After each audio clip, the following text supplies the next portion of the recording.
ধন্যবাদ। মাননীয় প্রধান উপদেষ্টার ভাষণ আমরা শুনলাম, এটা দীর্ঘ ভাষণ। সেই ভাষণে অনেক কিছু তিনি উল্লেখ করেছেন, এই সরকারের কৃতিত্ব এবং কর্মকাণ্ড, ভবিষ্যতে কী করতে চান ইত্যাদি। তার ফাঁকে এক পর্যায়ে তিনি জাতীয় সংসদ নির্বাচনের একটা সুনির্দিষ্ট সময় ঘোষণা করেছেন। আগামী বছরের এপ্রিলের প্রথমার্ধে যে কোনো দিন জাতীয় সংসদ নির্বাচন অনুষ্ঠিত হতে পারে।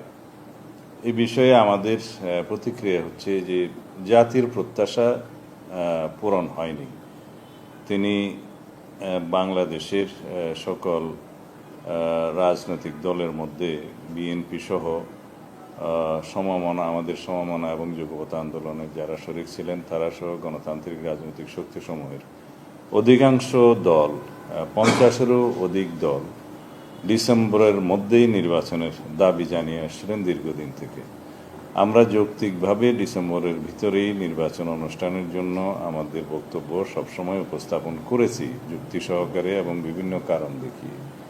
কিন্তু তিনি সেই বিষয়টি আমলে না নিয়ে এমন একটি সময়ে নির্বাচনের সময় ঘোষণা করেছেন, যেই সময় বলতে গেলে বাংলাদেশের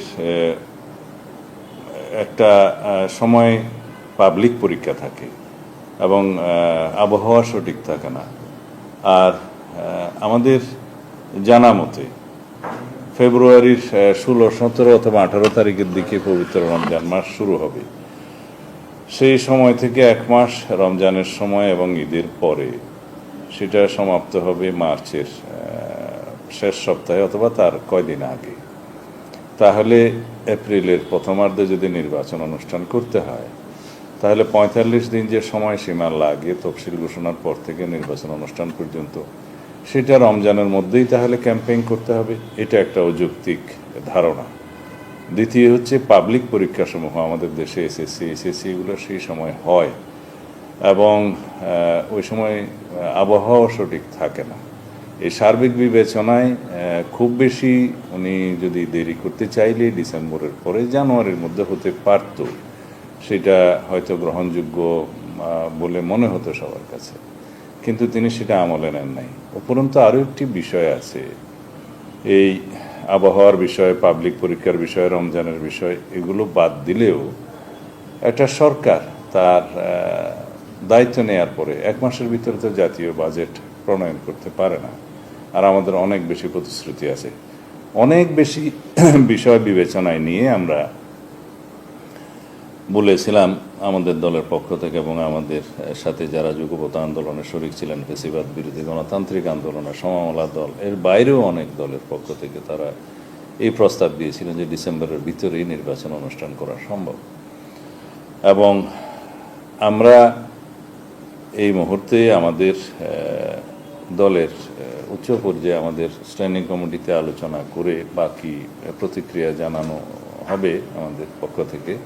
এবং আমরা একই সাথে আমাদের সাথে যুগপৎ আন্দোলনে যারা শরিক ছিলেন তাদেরকে নিয়ে এবং সমমনা রাজনৈতিক দল এবং অন্যান্য রাজনৈতিক গণতান্ত্রিক রাজনৈতিক শক্তিসমূহের সাথে আলোচনা করে আমরা তারপরে বিস্তারিত প্রতিক্রিয়া জানাবো।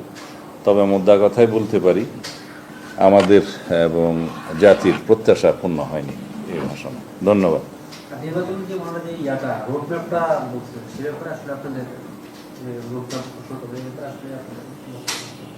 না, নির্বাচনের একটা নির্ধারিত সময় উল্লেখ করার পরে বাকি রুটম্যাপটা ইলেকশন কমিশনের সাথে আলাপ করেই তফসিল ঘোষণার বিষয়টা তারাই ঘোষণা করবেন, এটা স্বাভাবিক।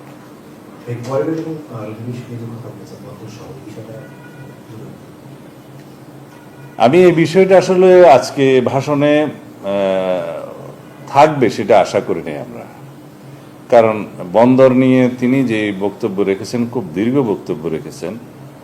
সেই বন্দরের বিষয়ে তিনি এখনো বিদেশিদের হাতে বন্দর ব্যবস্থাপনা ছেড়ে দেওয়ার বিষয়ে বিভিন্নভাবে তার বক্তব্য উপস্থাপন করেছেন, যুক্তি প্রদান করার চেষ্টা করেছেন এবং জনগণের কাছে অ্যাপিলও করেছেন। কিন্তু একটি ম্যান্ডেটহীন একটি অনির্বাচিত সরকারের কি এই সমস্ত জাতীয় ইস্যু নিয়ে সিদ্ধান্ত নেওয়ার এখতিয়ার আছে? আমরা মনে করি না। এই বক্তব্য আমরা আগেও প্রদান করেছি। এই সমস্ত বিষয়ে নির্বাচিত সরকার এবং জাতীয় সংসদে সব পক্ষের সাথে আলোচনা করে জাতীয় ঐক্যমত্যের ভিত্তিতে যে কোনো সিদ্ধান্ত নিলে এটা সঠিক হয়।